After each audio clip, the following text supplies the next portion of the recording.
Popular jerk chicken vendor shot dead in Westmoreland. Hi again and welcome. This is Links 007 TV News Report, and we'll be right back with the full and exclusive details to come.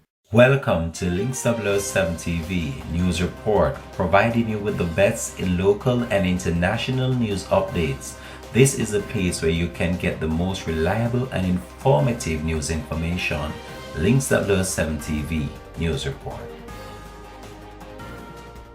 Welcome back and thanks for joining us. This is Links 007 TV News Report. A popular jerk chicken vendor was reportedly shot dead during an armed robbery at his jerk stand along Landilo Main Road in Savlamar, Westmoreland on Sunday morning. He has been identified as 41-year-old Errol McDonald, otherwise called Jerky. The police say that at around 12:30 a.m., McDonald and a teenage boy were at his jerk stand when a motorcycle with two men approached them. The pillion disembarked and pointed a firearm at them and robbed them of 2 cell phones and an undetermined sum of cash. The gunman then reportedly opened fire, hitting McDonald in his head before escaping.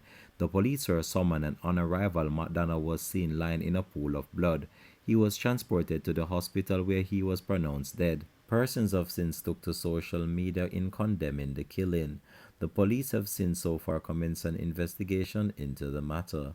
This has been Links 007 TV News Report. Thanks for watching.